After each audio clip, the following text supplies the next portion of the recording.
मुझको तो भी लिफ्ट करा दो, थोडा लिफ्ट करा दो. मित्रांनो, हे गाणं तुम्ही नक्की ऐकलं असाल. लिफ्ट करा दो. अशाच लिफ्टची एक गंमत आहे आणि ही गंमत अवघ्या महाराष्ट्राने बघितली. त्या लिफ्टमध्ये असं काय दडलेलं आहे, असं काय रहस्य दडलं आहे, हे आपल्याला आज जाणून घ्यायचं आहे.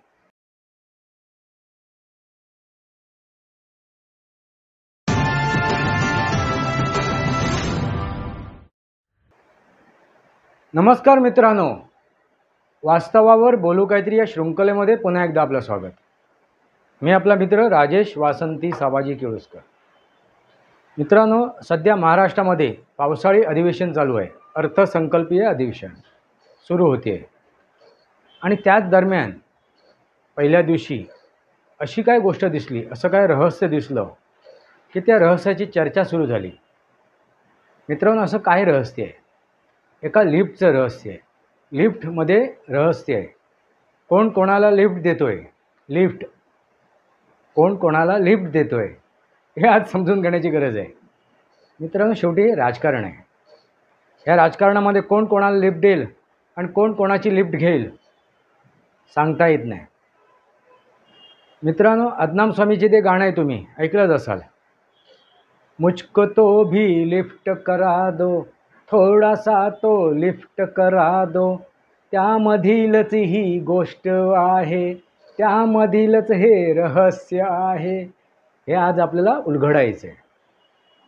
काय मित्रांनो दिसलं की देवेंद्र फडणवीस आणि उद्धव ठाकरे एकाच लिफ्टमध्ये एकत्र गेलेत आणि त्यावेळी जे लिफ्टमध्ये होतेत ना, काही जण होते, काही नेते मंडळी होते, त्यांना बाहेर यायला सांगितलं. लिफ्टमधली जागा कमी करायला सांगितली आणि ते लिफ्टमध्ये प्रवेश करते झाले. असा कॅमेराने टिपलेला एक प्रसंग आहे. आणि मग ते लिफ्टच्या दरवाजाच्या बंदमध्ये, त्या लिफ्टच्या दरवाजाच्या बंद दरवाजाच्या मागे असं काय घडलं? कारण मित्रांनो, उद्धव ठाकरेंना बंद दरवाजाच्या मागे काहीतरी असं काढण्याची एक हौसच आहे. बंद दरवाजाच्या मागे जसं त्यांनी 2019मध्ये त्याचा उल्लेख केला. युतीमध्ये त्यांनी निवडणुका लढवल्या, युतीला बहुमत मिळालं. त्यानंतर त्यांनी काय सांगितलं की अमित शहा यांनी बंद दरवाजाच्या आड मला वचनं दिली आहेत. असाच एक बंद दरवाजा, कोणता तर लिफ्टचा. आता त्या लिफ्टच्या बंद दरवाजाच्या मागे देवेंद्र फडणवीस यांनी उद्धव ठाकरेंना कोणती वचनं दिलीत? असं काय घडलं? असं काय चमत्कार घडला आहे? असं काय रहस्य आहे? ते आज आपण समजून घेणार आहोत. मित्रांनो, 2019मधला तुम्हाला सर्व तो रामायण महाभारत आणखीन काही त्यांना नावं द्या, ही सर्व गोष्ट तुम्हाला माहिती आहे. उद्धव ठाकरे युतीमध्ये लढून त्याने आघाडी निर्माण केली काँग्रेस आणि राष्ट्रवादीबरोबर आणि ते मुख्यमंत्री झालेत. मुख्यमंत्री पदावर जाऊन बसलेत. ती खुर्ची त्यांनी उभवली 2.5 वर्षात त्यांनी काय केलं? काही नाही केलं. पण मीडियाने त्याला एक नंबरचा मुख्यमंत्री बनवला. इलेक्ट्रॉनिक मीडिया, म्हणजे ज्याला आता आपण चाटुकार पत्रकार म्हणतो, गुलाम पत्रकार म्हणतो, चाय बिस्कुट पत्रकार म्हणतो, HMV पत्रकार म्हणतो, असं बरीच उपमा आहे त्यांना. अशा ह्या वृत्तवाहिनी संस्थेने, ह्या इलेक्ट्रॉनिक मीडियाने, ह्या पत्रकारांनी एक नंबरचा मुख्यमंत्री. आता ह्या एक नंबरच्या मुख्यमंत्रीला अशी काय गरज पडली देवेंद्र फडणवीस याची, याचं रहस्य आपल्याला उलगडायचं आहे. आणि देवेंद्र फडणवीस यांना काय अशी गरज पडली ह्या एक नंबरच्या मुख्यमंत्र्याची सोबत जाण्याची आणि त्यांच्याशी गुप्तगू करण्याची त्या बंद दरवाजाच्या मागे, ह्याचाही उलगडा आज आपण करणार आहोत. मित्रांनो, राजकारण आहे. राजकारणामध्ये कोणाला कधी गरज पडेल, कोणाला कोणाच्या मदतीची गरज पडेल हे सांगता येत नाही. पण ती गरज, ती मदत कशा प्रकारची आहे हे महत्त्वाचं आहे आणि ते समजून घेणं गरजेचं आहे. उद्धव ठाकरे यांनी जे साध्य केलं, जे काय राजकारण केलं 2019मध्ये, हे स्वार्थी मतलबी स्वहितासाठी होतं ना, जनतेच्या भल्यासाठी होतं, रयतेच्या भल्यासाठी होतं ना, त्यांच्या संघटनेच्या भल्यासाठी होतं. आणि ते दिसून आलं 2.5 वर्षाच्या काळामध्ये. आणि 2024च्या निवडणुकीमध्ये सुद्धा ते दिसून आलं. त्यांना जी मतं पडली आहेत 2024च्या ज्या लोकसभेच्या निवडणुका झाल्या त्याच्यामध्ये त्यांना जी मतं पडली आहेत, ज्या मताचा ते आता गौरव करतायत, ती मतं कोणाची आहेत? शिवसेनेची आहेत का? तर तुम्हाला स्पष्ट दिसून येईल ती शिवसेनेची नाही आहेत. ती शिवसेनेच्या विचारधारेची नाही आहेत. ती शिवसेनेची पारंपरिक मतदार नाही आहेत ते, ज्यांनी त्यांना मतदान केलं आहे. हीच गोष्ट तुम्हाला स्पष्ट दिसून येईल. मित्रांनो, हीच गोष्ट आता उद्धव ठाकरे यांच्या लक्षात आलेलं आहे. आपण नेते घालवलेत, कार्यकर्ते घालवून बसलो आहे, ती संघटना घालवून बसलो आहे, त्या संघटनेचं नाव घालवून बसलो आहे, त्या संघटनेचं चिन्हही घालून बसलो आहे आणि मतदारही घालून बसलो आहे. मतदार ज्या मतदारांच्या जीवावरती हे आपल्या पोळ्या भाजत होत्या, खोके, कंटेनर आणि काय काय समजून घ्या मित्रांनो. हे जे काय घेना बँक ही चालू होती उद्धव ठाकरेंची, ही सध्या आता काय झाले, बाधित झालेली आहे. कधी तर येत्या विधानसभेच्या निवडणुकीमध्ये ती बाधित होण्याचे चिन्ह दिसायला लागले. मित्रांनो, लक्षात घ्या काय नेमकं घडते आहे. म्हणून आता उद्धव ठाकरे जरी म्हणत असले की आमचे 9 उमेदवार निवडून आले आहेत, पण कोणाच्या जीवावर हे त्यांनी स्पष्ट नाही केलं आहे. कोणाच्या जीवावर? तर काँग्रेसच्या जीवावरती. कारण काँग्रेसचे जे पारंपरिक मतदार आहेत, मग ते हिंदू असो किंवा मुसलमान असो, मुसलमान तर 100% मतदान हे काँग्रेसलाच करत आलं आहे. हे काँग्रेसलाच करत आलं आहे. कारण हा पक्ष काँग्रेस हा पक्ष मुस्लिम धार्जिणाच आहे आणि स्वातंत्र्यपूर्वीसुद्धा आणि स्वातंत्र्यानंतरसुद्धा हीच त्यांनी दाखवून दिलेलं आहे. असो, त्याच्याबद्दल बोलण्यात काय अर्थ नाही. उद्धव ठाकरे मित्रांनो, मग उद्धव ठाकरे यांची ही गोष्ट लक्षात आलेली आहे की आता जे काय घडलं आहे लोकसभाच्या निवडणुकीमध्ये, आपण मोदींना घालून पाडून बोललो आहे, देवेंद्र फडणवीस यांना घालून पाडून बोललो आहे, एकनाथ शिंदे यांना घालून पाडून बोललो आहे. एवढं करूनसुद्धा, खोटं रेटूनसुद्धा आपल्या मागे पारंपरिक मतदार शिवसेनेचा उभा राहिला नाही. जो काय मतदार राहिला आहे शिवसेनेचा मतदार, तो नाममात्र आहे, म्हणजे 3.5-4% आणि उर्वरित जो होता 19% 20%मधला, तो उर्वरित सर्व मतदार एकनाथ शिंदेंच्या सोबत गेलेला आहे. हे त्यांच्या आता स्पष्ट लक्षात आलेलं आहे. मग कोणाचा तरी आता आधार हवा. कारण येत्या निवडणुकीमध्ये, विधानसभेच्या निवडणुकीमध्ये, दुसरा महापालिकेच्या निवडणुकीमध्ये, म्हणजे येणाऱ्या भावी निवडणुकांमध्ये आपला पराभव निश्चित आहे. आणि तो असा नाही, तो दारुण पराभव असणार आहे. आपलं राजकीय अस्तित्व संपवणारा पराभव असणार आहे. आणि तो टाळण्यासाठी आता उद्धव ठाकरे काय करत आहेत? धडपडत आहेत. उद्धव ठाकरे धडपडत आहेत. आणि हीच धडपड आणि हेच रहस्य आहे ते एका लिफ्टमध्ये जाण्याचा. त्या लिफ्टमध्ये जाण्याचा आणि देवेंद्र फडणवीस यांच्यासोबत त्या लिफ्टमध्ये काही काळ, काही सेकंद, काही मिनिट घालवायचा जो प्रकार आहे, त्याच्या मागचं राजकारण दोन्ही बाजूला आहे. आता एवढं तरी तुमच्या लक्षात आलं असेल, उद्धव ठाकरे यांचं काय नियोजन आहे, काय इच्छा आहे, काय तो प्रयत्न करत आहेत, का आता ते सलगी वाढवत आहेत देवेंद्र फडणवीस यांच्याशी, का ते सलगी वाढवत आहेत भाजपाशी, हे तुमच्या आता लक्षात येईल.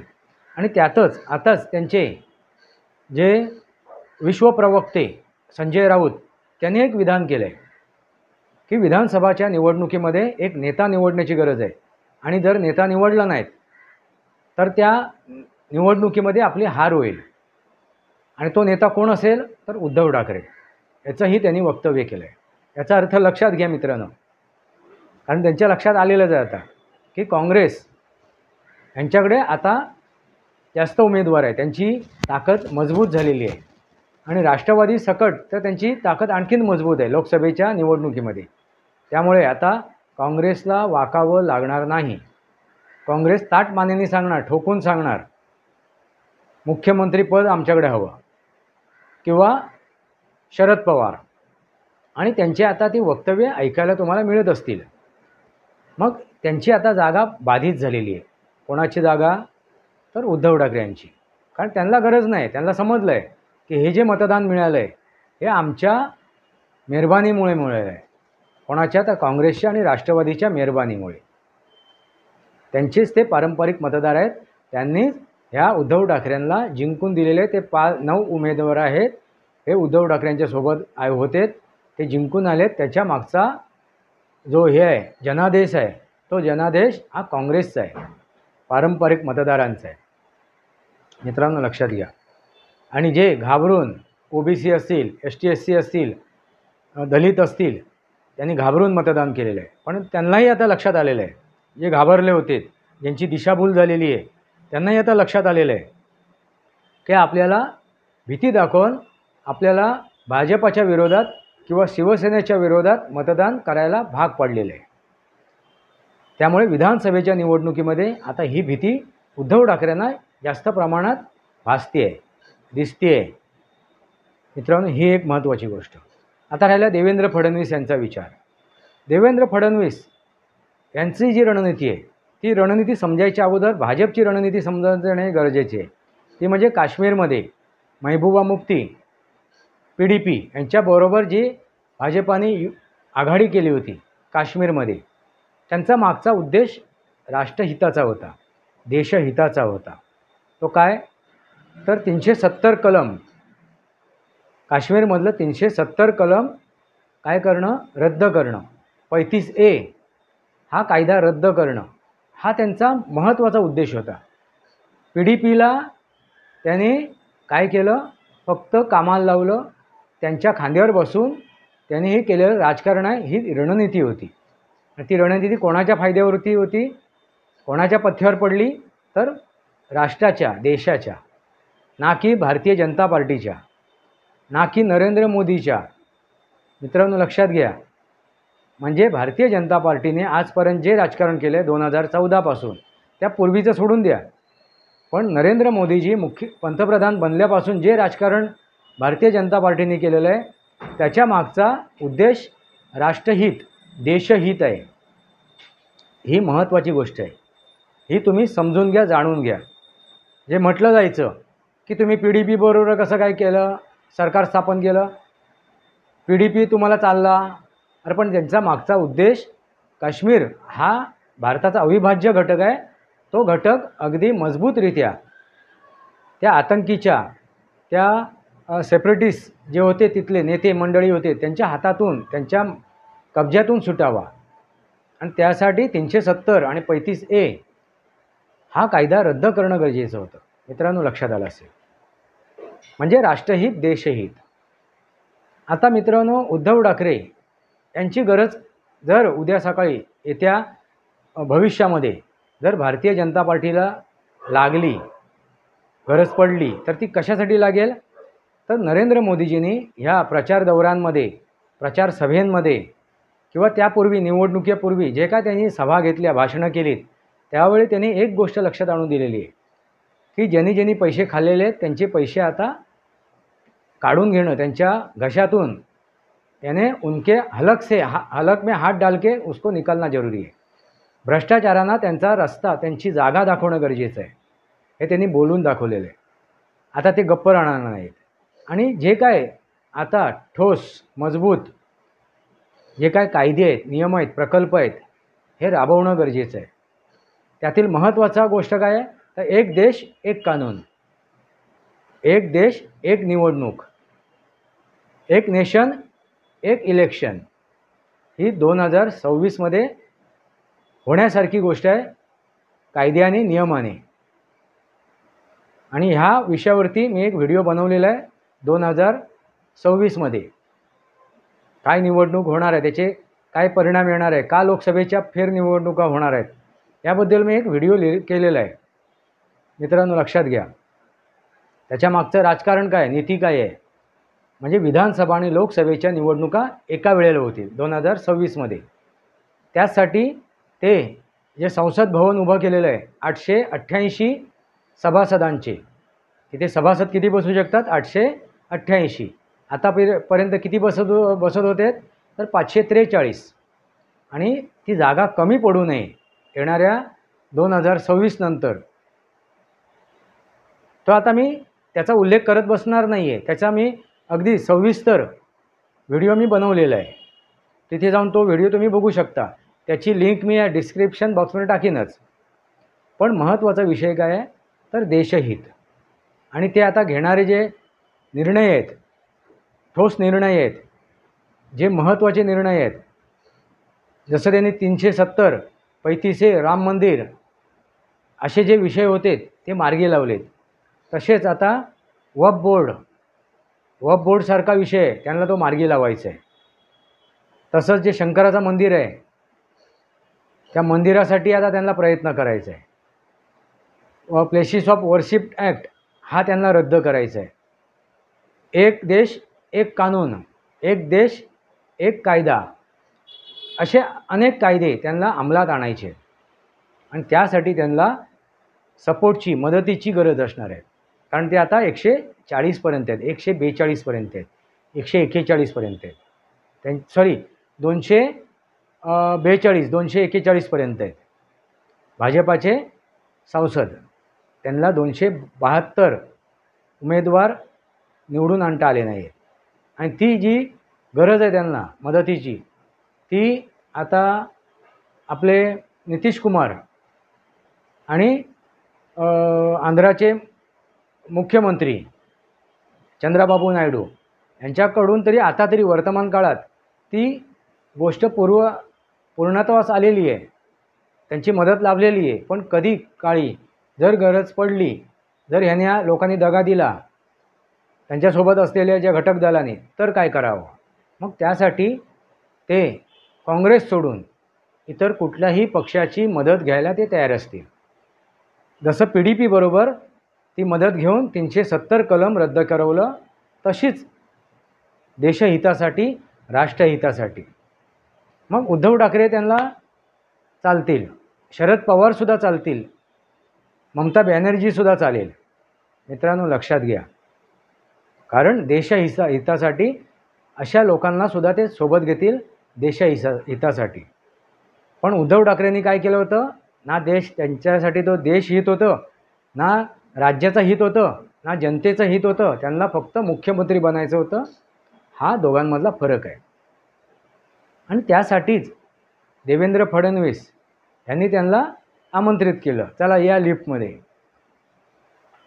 पण ती गरज पडली तर कोणाला? भाजपाला, भारतीय जनता पार्टीला, नरेंद्र मोदीजीला, तरच उद्धव ठाकरेंना ते सोबत घेतील किंवा इतर कोणालाही. ती गरज आता त्यांना नाही आहे. पण त्यांनी एक काय केलं आहे, त्याची तयारी करून ठेवलेली आहे, मनाची तयारी करून ठेवलेली आहे.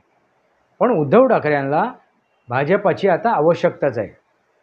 कारण हिंदुत्व, मराठी माणूस आता त्यांच्यापासून दूर गेलेलं आहे. आता जर विधानसभेच्या निवडणुका झाल्या आणि उद्धव ठाकरे यांनी आपले उमेदवार उतरवलेत तर त्यांची हार ही नक्की आहे. हे येत्या ह्या झालेल्या लोकसभेच्या निवडणुकीमध्ये जनतेने दाखवून दिलेले आहेत. त्यांना जो मतदार त्यांच्यासोबत गेला तो मतदार हा 100% काँग्रेसचा, राष्ट्रवादीचा होता, ना की शिवसेनेचा होता. मित्रांनो लक्षात आलंच असेल. मुझको तो लिफ्ट करा दो, दोघांमधला फरक तुमच्या लक्षात आला असेल. राजकारणामध्ये सकारात्मक राजकारण करायचं असेल तर दुश्मनाशी सुद्धा हात मिळवणे चुकीचं नसते. आणि नकारात्मक राजकारण करायचं असेल तर त्यांना काही चालते, कारण त्यांना मतलब साधायचा असतो. जसं उद्धव ठाकरे यांनी मतलब साधला, स्वार्थ साधला, स्वहित साधलं. त्याच्याशी त्यांना रयतेचं, नागरिकांचं, महाराष्ट्राचं भलं करायचं नव्हतं. स्वतःच्या मुलाचं, स्वतःच्या बायकोचं, स्वतःच्या कुटुंबाचं भलं करायचं होतं. मित्रांनो लक्षात आलंच असेल मला काय म्हणायचं आहे. कोण कोणाला लिफ्ट देतो आहे. आता ही गोष्ट काय केली आहे, तिथे काय माझ्या मते तिथे अशी काय चर्चा झाली नसणार. फक्त एक शो ऑफ केलेलं आहे, देखावा निर्माण केलेला आहे. आणि हा देखावा का निर्माण केला आहे? उद्धव ठाकरेंनी आपल्या विरोधकांना दाखवण्यासाठी. त्यांचे विरोधक कोण आहेत? तर एकनाथ शिंदे यांना थोडीशी भीती दाखवण्यासाठी हा त्यांचा उद्देश आहे. आणि समर्थकांना, उद्धव ठाकरेंचे समर्थक कोण आहेत? तर काँग्रेस आणि राष्ट्रवादी. मित्रांनो लक्षात घ्या, काँग्रेस आणि राष्ट्रवादी हे समर्थक उद्धव ठाकरेचे आहेत. त्यांच्याही मनाला एक धाकधूक लावण्यासाठी हा सगळा देखावा निर्माण केला. कोणी? उद्धव ठाकरे यांनी. आता त्याच्यात किती सफल होतील ते येणारा काळ आपल्याला दाखवून देईल. पण देवेंद्र फडणवीस यांनी सुद्धा हा देखावा निर्माण केलेला आहे. ह्याच्यात काही चर्चा झाली नसणार. येणाऱ्या रणनीतीला, वर्तमान काळातल्या रणनीतीला किंवा भविष्यातल्या रणनीतीला ते फक्त आतमध्ये गेले, देखावा केला. आपले चलचित्रण करणारे होतेच चाय बिस्कुट पत्रकार, त्यांनी नेहमीप्रमाणे आग लावण्याचा प्रयत्न केलेलाच आहे. आणि फक्त एवढंच, देवेंद्र फडणवीस यांनी सुद्धा अजितदादा पवार आणि एकनाथ शिंदे या समर्थकांना थोडा इनडायरेक्टली इशारा दिलेला आहे. आणि विरोधकांना म्हणजे कोण? राष्ट्रवादी आणि काँग्रेस ह्या विरोधकांना एक इशारा दिलेला आहे. बस एवढंच घडलेलं आहे. फक्त दोघांनी आपापल्या विरोधकांना, आपापल्या समर्थकांना काय केलं आहे? एक इशारा दिलेला आहे. एवढीच एक गोष्ट इथे घडलेली आहे. असं मोठं काहीतरी कुभांड, काही रहस्य त्या गोष्टीमध्ये नाही आहे मित्रांनो, लक्षात घ्या. पण दोघांच्या त्या निर्णयामध्ये जमीन आसमानाचा फरक आहे. तो म्हणजे उद्धव ठाकरे यांची नकारात्मक राजकारण आणि देवेंद्र फडणवीस यांचं सकारात्मक राजकारण. मित्रांनो, समाजकारण आणि राजकारण ही गोष्ट वेगळी नसते. एकतर 100% गोष्ट घडते, ती म्हणजे सकारात्मक राजकारण म्हणजे समाजकारण आणि नकारात्मक राजकारण म्हणजे स्वतःच्या मतलबासाठी, स्वतःच्या स्वार्थासाठी, स्वतःच्या हितासाठी, आपल्या कुटुंबासाठी, बस आपल्या परिवारजनासाठी हे केलेलं राजकारण म्हणजे नकारात्मक राजकारण. मित्रांनो, लक्षात आलं का? सकारात्मक राजकारण म्हणजे समाजासाठी, राष्ट्रासाठी, देशासाठी, जनासाठी, जनहितासाठी. तुमच्या लक्षात आलंच असेल. मित्रांनो, ह्या व्यतिरिक्त माझे 2 चॅनल आहेत. एक बोलायचं तरी काय आणि दुसरं चॅनल आहे सनातनी वास्तव. या दोन्ही चॅनलवर जाऊन ते व्हिडिओ बघा. ते व्हिडिओ लाईक करा, ते व्हिडिओ शेअर करा, बेल आयकॉन दाबा. मित्रांनो, ही एक कळकळीची विनंती आहे. वास्तवावर बोलू काहीतरी या शृंखलेला सबस्क्राईब करा, बेल आयकॉन दाबा. माझे विचार पडत असतील तर लाईक करा. आपले विचार कमेंट बॉक्समध्ये द्या. मित्रांनो, लिफ्ट करा दो. आता कोण कोणाला लिफ्ट करणार आहे? भारत माता की जय. वंदे मातरम. जय भारत, जय महाराष्ट्र.